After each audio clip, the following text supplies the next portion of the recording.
singing adds to the ambience. This week, I'm reading 3 illustrations from Maia Toll's book, Herbiary. Illustrations from Kate O'Hara. This book caught my eye and was my monthly impulse purchase. I enjoy supporting artists of all forms, including authors and illustrators.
The illustrations are by Kate O'Hara.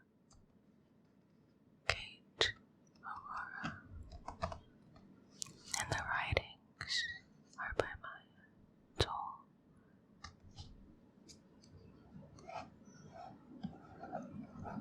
The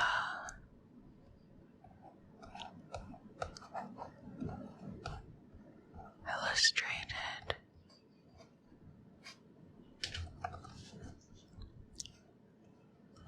Herbiary.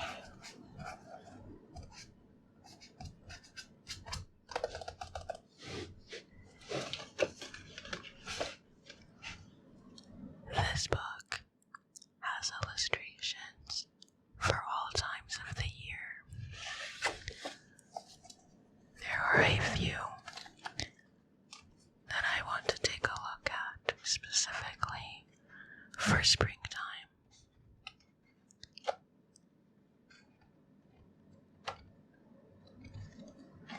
The first one I want to look at is raspberry.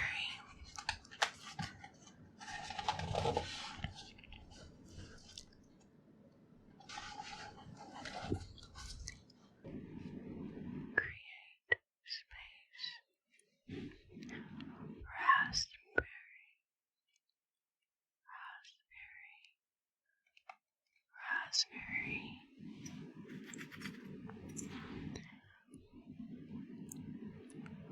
Raspberry is Rose's younger sister, sweet and wild, but also study-handed. She loves the earth and its smallest creatures, so her brilliant branches twist and crawl, creating nests for birds and sanctuaries for snails. She'll rock wee babes and scurry about with toddlers,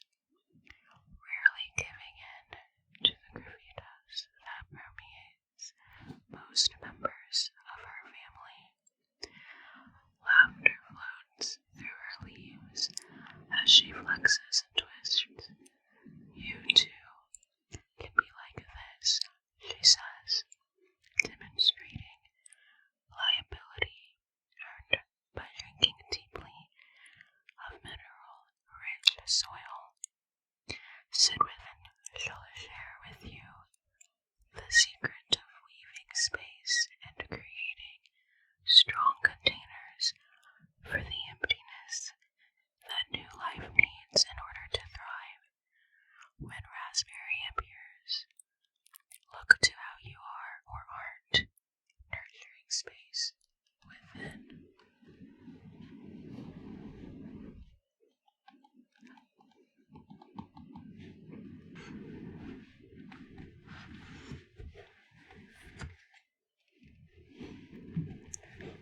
Make space without.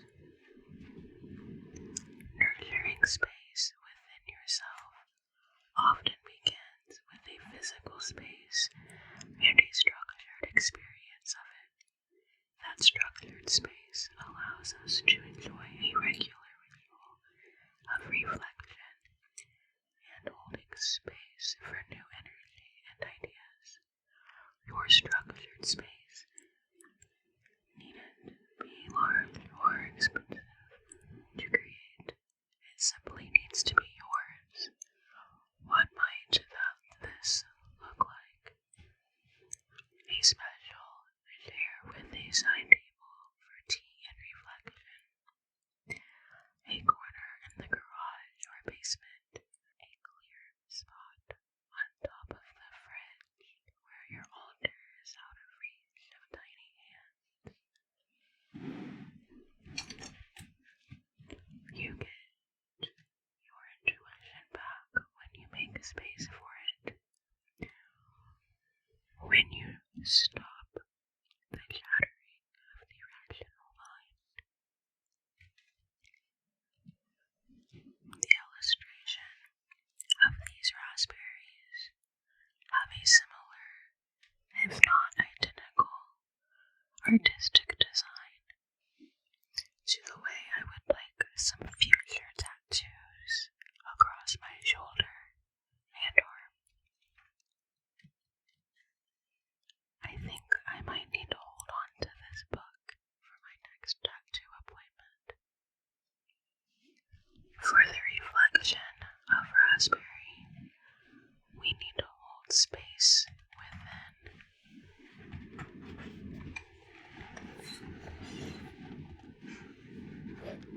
We often don't make space for ourselves in our daily lives or create a structure that lets us grow and fully express our dreams before creating the world. Raspberry teaches we must learn to hold space within. Is there room for you in your mind and heart, or are your thoughts filled with the needs and schedules of others? Do you have guilt or other toxic thoughts popping up when you contemplate claiming space, mental, physical, or emotional, for yourself? Are you fearful of taking up too much space, intellectually or physically? Picture your creative womb as a place of starlight or forest loam, of ocean water. Use whatever metaphor speaks to you. Step into this internal landscape. Notice its natural edges, the place where the trees end or the ocean recedes. Trace these boundaries, affirming that you hold the space within, sacred and safe.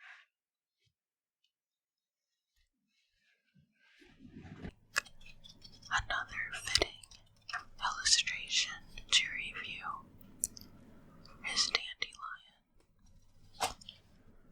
I know about this time during every year. Dandelions begin sprouting in my yard. Last year,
Finally, notice whether you come home from your visit with a dandelion feeling a bit more able to handle the ups and downs of modern life.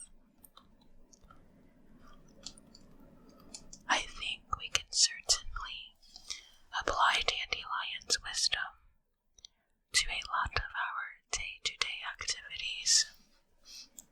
We can reflect with dandelion and overcome.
selected these readings at random, and I feel that I can learn, especially from this reading. Have any of these readings touched any of you?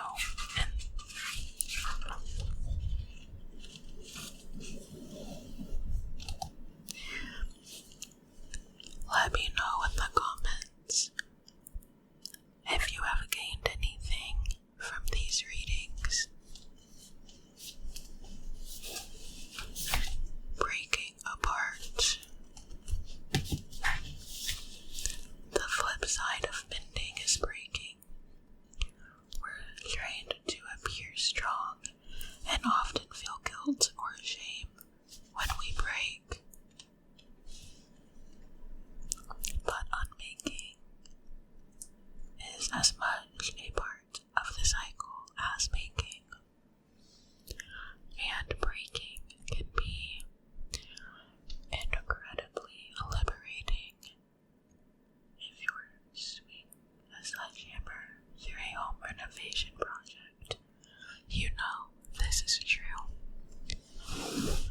Find something you can safely smash, hurl, stomp on, or pummel. Do it. Allow yourself to scream for at least groan loudly. Nothing like that in your house. Beat up your bed with a pillow. Some of these ideas are bold, but when we have enough energy or bottled emotions, I find it very important to find safe, stress-relieving opportunities. So I am in agreement with this author and this book. What you're going for is the moment when your mind stops shattering and you simply release. I'm sure we've all been there, where we just gotta get it out. Reflection, dissolution. It's easier to break something than it is to repair it, and yet there's a rare release in breaking. In dissolution that we seldom let ourselves feel. Think of the caterpillar that turns into DNA soup during its time in the cocoon so it can emerge as a butterfly. What if you knew without a doubt that you could break and be remade? What if you could find joy in the breaking? What possibilities might this open up in you? When real metamorphosis has begun, we run into a welter of dissolving experiences. We may feel that everything is falling apart, that we're losing everyone and everything. Dissolving feels like death because it is.